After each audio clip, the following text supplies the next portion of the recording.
20. سرعت انجام کار را افزایش دهید. منتظر نمانید. زمان مناسبتر از اکنون وجود ندارد. از همین نقطه‌ای که ایستاده اید با همین ابزار و امکانات‌هایی که در اختیار دارید کار را ادامه دهید. همین طور که پیش می روید ابزارها و امکانات‌های بهتر و مناسبتر را پیدا می‌کنید. ناپلئون هیل. مشخص‌ترین ویژگی زمان و مردان موفق این است که همگی اهل عمل هستند. انسان‌های کارآمد و دارای بهره‌وری بالا ابتدا زمان را صرف برنامه‌ریزی و تعیین اولویت‌ها می‌کنند. سپس زود و با تمام توان برای رسیدن به هدف‌های خود کار را شروع می‌کنند. آنها مرتب، بدون تعجیل و بی‌ایست کار می‌کنند و در همان مدتی که انسان‌های معمولی مشغول معاشرت با دیگران، تلف کردن وقت و یا انجام کار کم اهمیت هستند، بسیاری از کارهای اصلی خود را به اتمام می‌رسانند. هنگامی که با حد اکثری توان و به طور مستمر روی کارهای مهم و اصلی کار می‌کنید، ذهن شما وارد وضعیتی می‌شود که آن را مد می‌نامند. تقریباً هر کس زمان این حالت را تجربه کرده است. انسان‌های واقعاً موفق کسانی هستند که می‌توانند بیشتر از انسان‌های عادی ذهن را در این وضعیت نگه دارند. در وضعیت مد که کارایی و بهره‌وری انسان در بالاترین حد خود است، چیزی شبیه معجزه برای ذهن و احساسات اتفاق می‌افتد.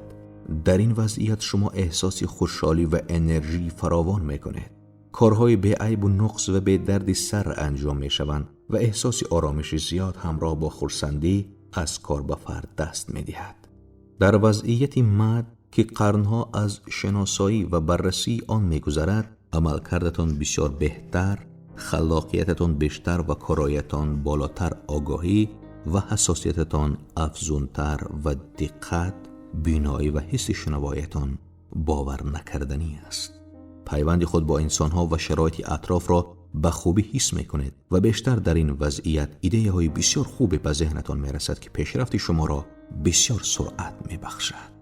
یکی از راه‌های ایجاد چنین وضعیتی برای ذهن تقویت احساسی ضروری است. این احساسی همان تمایل و شوق ذاتی برای انجام و اتمام سری وقتی کار است.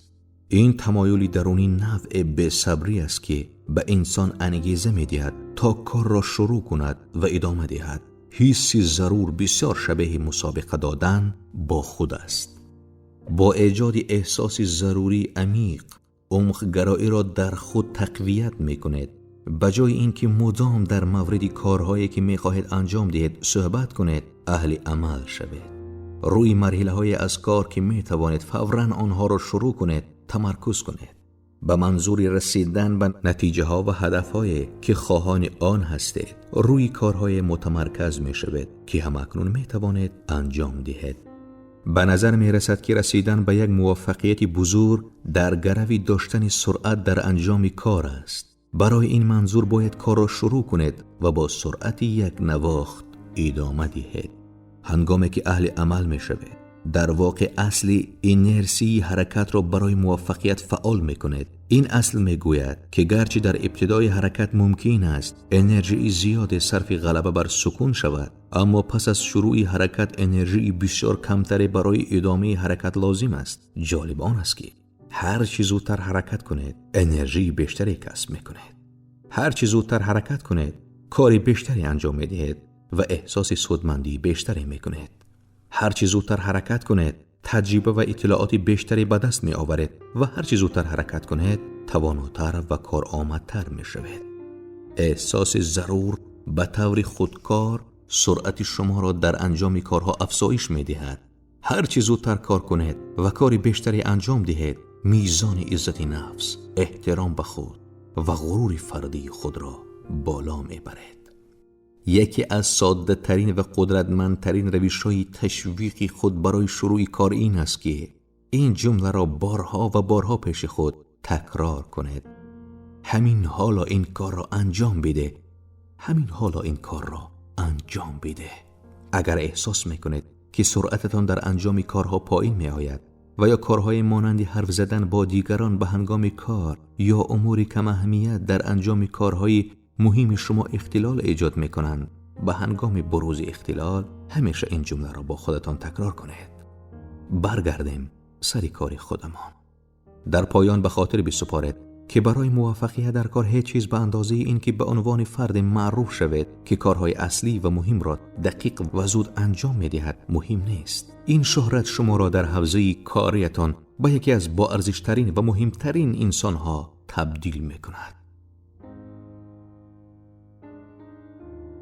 قورباغه را خورد بده. از این روز تصمیم بگیرید برای هر کاری که انجام می‌دهید در خودتان احساس ضرور ایجاد کنید. یکی از کارهایی را که معمولاً در انجام آن تنبلی می‌کنید انتخاب کنید و اراده کنید که عادت زود انجام دادن این کار را در خود تقویت کنید، هم در موقع‌هایی که فرصت پیش می‌آید و هم وقتی که مشکل رخ می‌دهد. فوراً وارد عمل شوید. هنگامی که کار یا مسئولیت را به شما می‌سپارند زود آن را به انجام برسانید و نتیجه کار را اطلاع دهید. در تمام مسائل مهم زندگیتان زود عمل کنید. آنگاه از این که می‌بینید چقدر کارهای بیشتری انجام می‌دهید و احساس بهتری دارید تعجب خواهید کرد.